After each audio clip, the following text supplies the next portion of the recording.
First world war चल रहा था, तो उसके निष्कर्षों को एक इकट्ठा करने में कुछ दिक्कतें आई। उसके बाद ये बड़ी आश्चर्य का विषय है कि 2021 की जनगणना को रोक दी गई। यह न सिर्फ पूरे के पूरे देश के साथ अन्याय है, देश के संविधान विरोधी कदम है, बल्कि देश के बहुजन समाज के साथ भारी एक तरह से उनके साथ एक अन्याय है। क्यों है यह अन्याय? क्योंकि कोर्ट कहती है कि आपको तब आरक्षण मिलेगा जब हम डेटा आपके देखेंगे, और सरकार कहती है कि चाहे जो हो जाए हम कास्ट को नहीं गिनेंगे। ये एफिडेविट भारतीय जनता पार्टी ने सुप्रीम कोर्ट में पहले दी। जब तमाम तरफ से उन पर दबाव आया तो उन्होंने इस एफिडेविट पर परिवर्तन करने के लिए सुप्रीम कोर्ट से आग्रह किया, लेकिन उनकी इच्छा क्या है यह स्पष्ट है कि वो जाति जनगणना नहीं हो, इसलिए देश के संवैधानिक प्रावधान सेंसस को ही रोक के रखा हुआ है। और सेंसस के रुकने पर, और मैं बता दूं जिस वजह से कुछ लोगों का कुछ जगह वक्तव्य आता है कि वो जो कोविड काल था और इस वजह से दिक्कतें आई, तो आपको मैं बता दूं दुनिया में किसी भी देश में जहां पर जहां जनगणना की जाती है वहां कोविड के कारण गणना को नहीं रोका गया। ये उपज है भारतीय जनता पार्टी की मनुवादी मानसिकता के तहत उन तमाम लोगों को उनके हक से महरूम करने का, जिनका वो अपने जो मनुस्मृति आधारित प्रपोज्ड जो उनका कॉन्स्टिट्यूशन में है उसमें वो विरोध करती है। नहीं, इसके पहले जिक्र आया था कि काका कालेलकर कमीशन ने रिकमेंड किया था। देखिए बड़ी दिलचस्प बात थी, काका कालेलकर कमीशन को ये दिक्कतें आई थी तो उन्होंने कहा था कि कास्ट सेंसस होना चाहिए, लेकिन सबसे आश्चर्य बात था कि जब वो कमीशन की रिपोर्ट तैयार हो गई, काका कालेलकर जो खुद एक ब्राह्मण समुदाय से थे, उन्होंने राष्ट्रपति को जो रिपोर्ट पेश की और उस पर जो उन्होंने अपनी बात कही, उसमें एक निचोड़ लिखा कि मैं इस रिपोर्ट से असहमत हूं। आप समझिए किसी भी चेयरमैन का जो वो रिपोर्ट दे रहा है और उसमें वो बोल दे कि I do not agree with this report, तो वो एक बहाना मिल गया। और आपको पता है कि कितने दिक्कतों के बाद ये कमीशन बनी थी काका कालेलकर की। बाबा साहब को इस्तीफा देना पड़ा नेहरू जी के कैबिनेट से।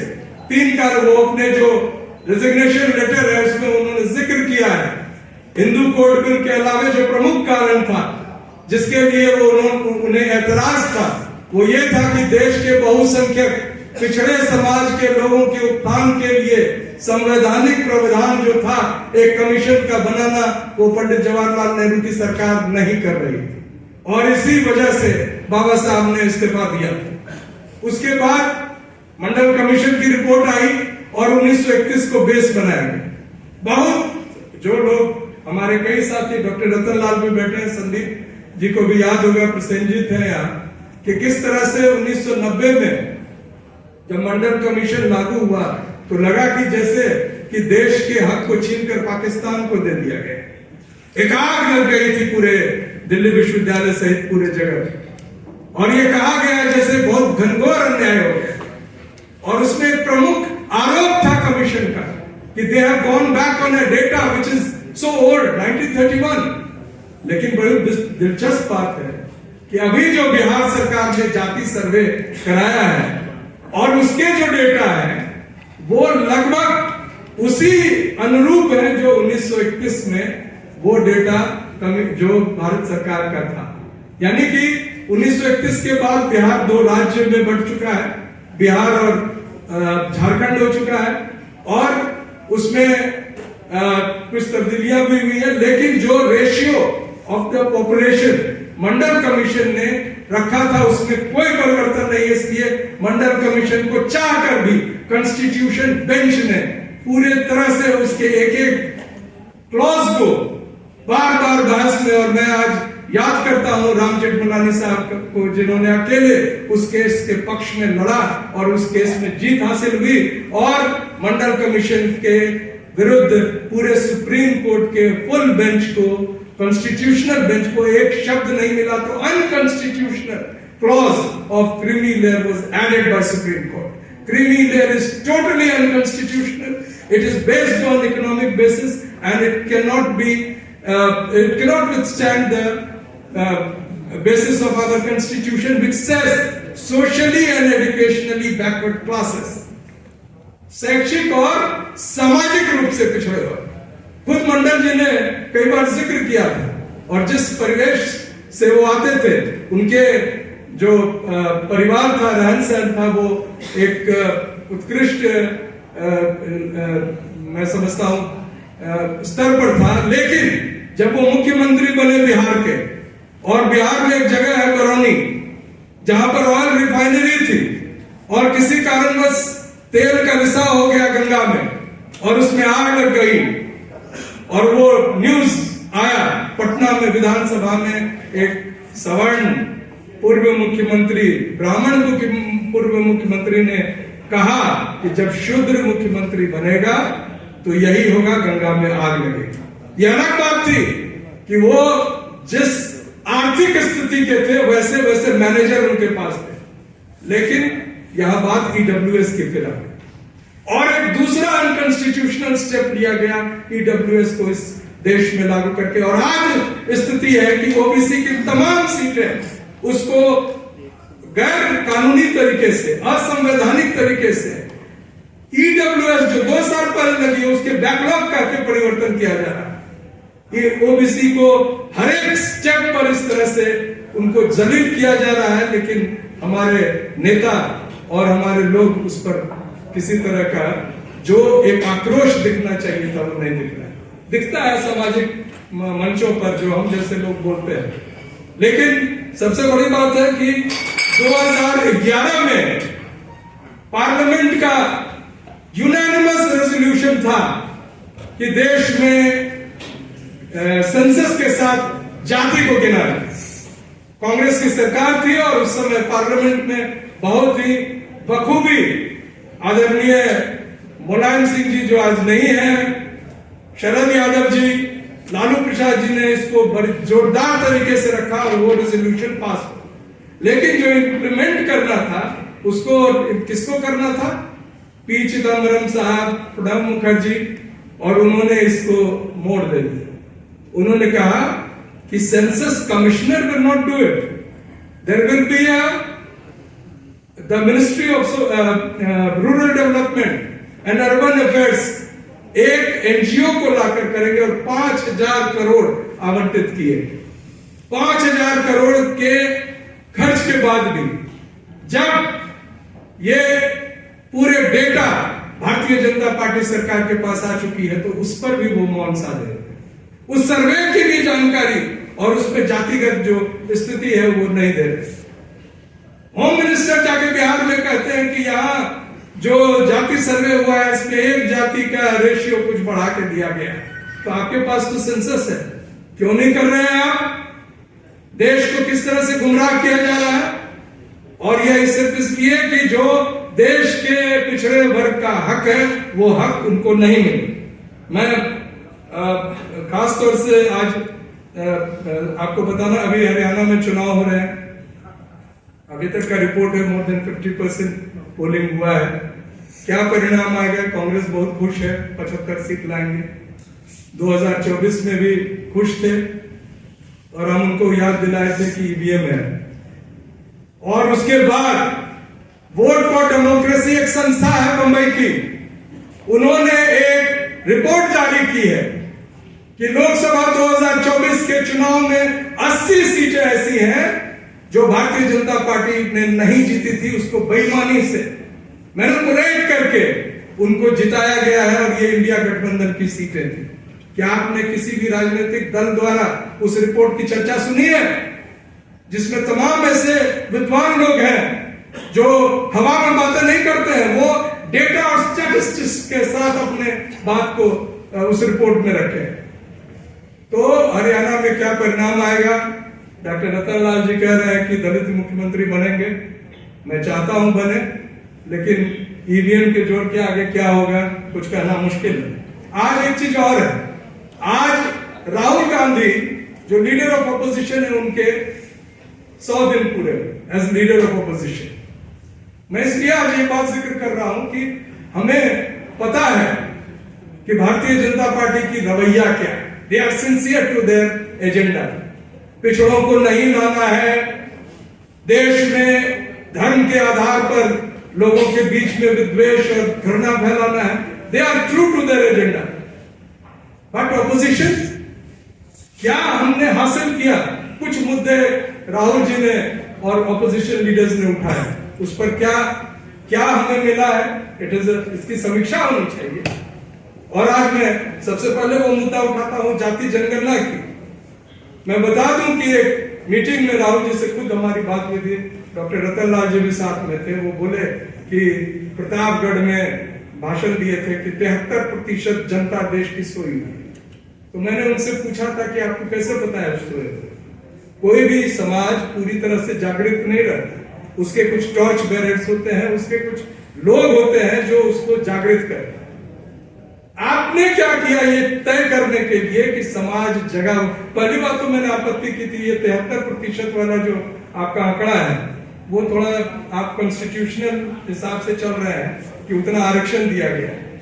ओबीसी को आरक्षण मिलना चाहिए था 52%, लेकिन मंडल कमीशन ने कहा कि चूंकि सुप्रीम कोर्ट ने 50% से ऊपर आरक्षण ले जाने को मना किया हुआ है और सुप्रीम कोर्ट इसे निरस्त नहीं कर दे, इसलिए 52% लोगों को सिर्फ 27% आरक्षण दी जा रही है मंडल कमीशन के तहत। तो हम तो मानते हैं कि 52% कम से कम। तो उस समाज को आप कह रहे सोए हुए हैं, तो आपने कोई टेस्ट किया?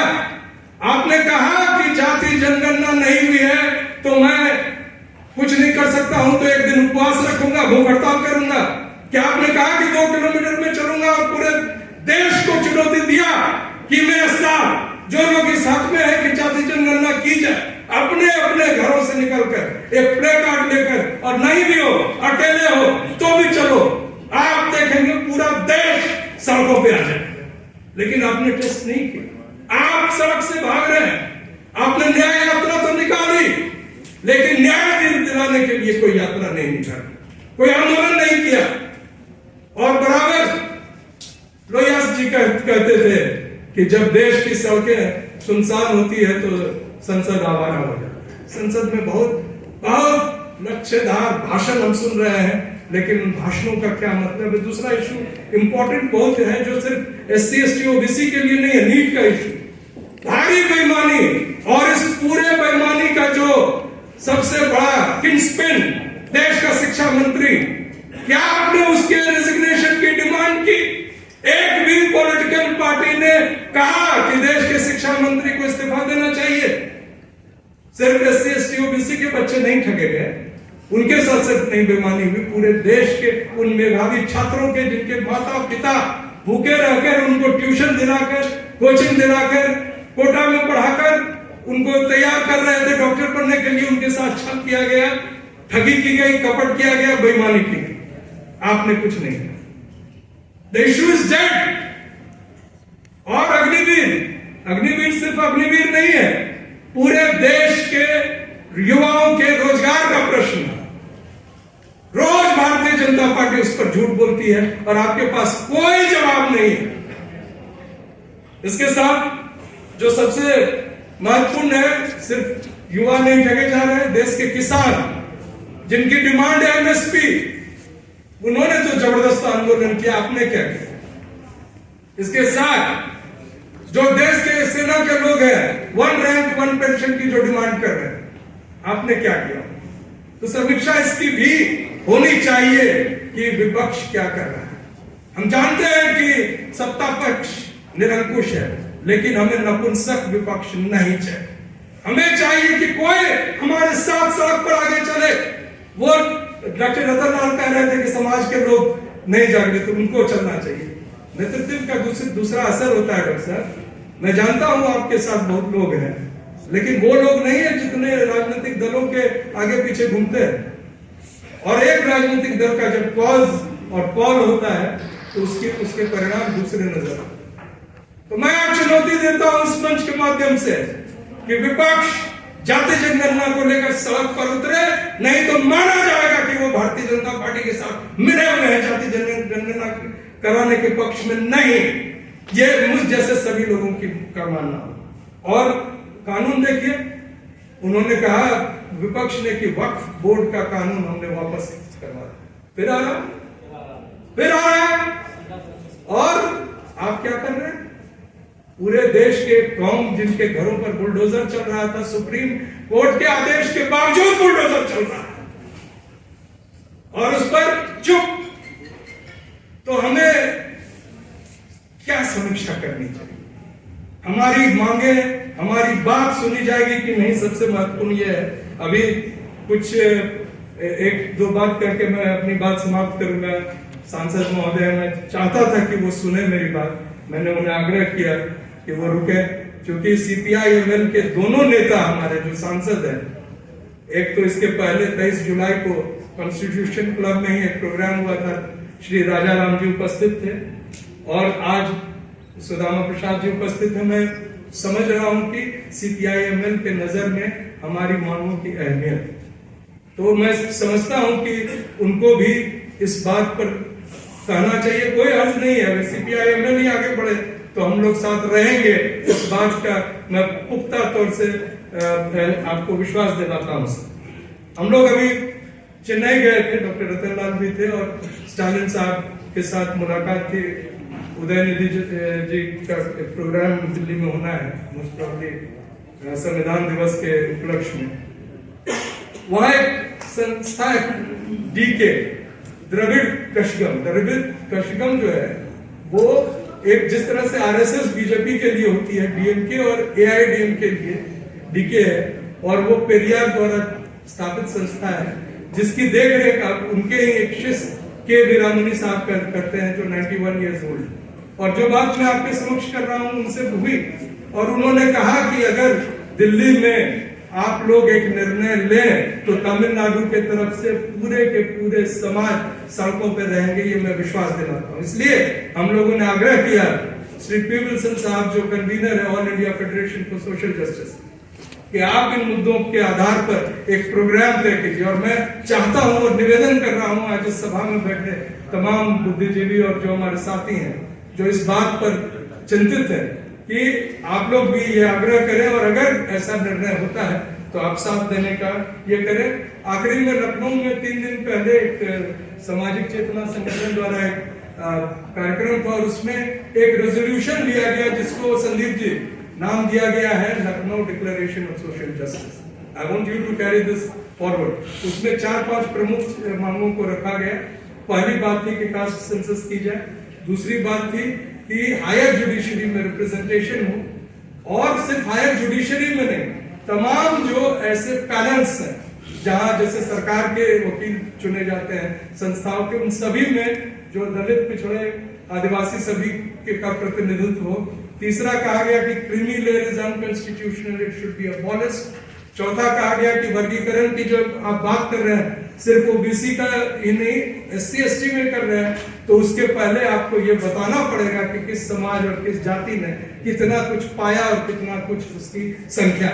अगर ये नहीं बता रहे हैं तो आपका लक्ष्य सिर्फ ये है कि उस समाज में एक प्रकार से दुराव पैदा हो, आपसी घृणा पैदा हो, आपसी विद्वेष हो, और आप उसी आधार पे काम कर रहे हैं कि बांटो और राज करो, जो अंग्रेजों की थी। और एक जो सभी जगह ओबीसी के पोस्टों को NFS किया जा रहा है, non found suitable, Sandeep ji उसको बराबर शेयर कर रहे हैं, उसके विरुद्ध कोई ना कोई सरकार और संसद की जो समिति है उस पर कार्रवाई करे, और जो बुलडोजर राज चल रहा है ये भी रोकी जाए। और सबसे अहम है कि एक कानून बनाया जाए कि अगर आप आरक्षण को उचित ढंग से नहीं लागू करते हैं तो it should be a criminal offence. The officer who does that should be liable for criminal trial and action against him. मैं इन्हीं बात करके अपनी बात समाप्त करता हूँ। जय संविधान।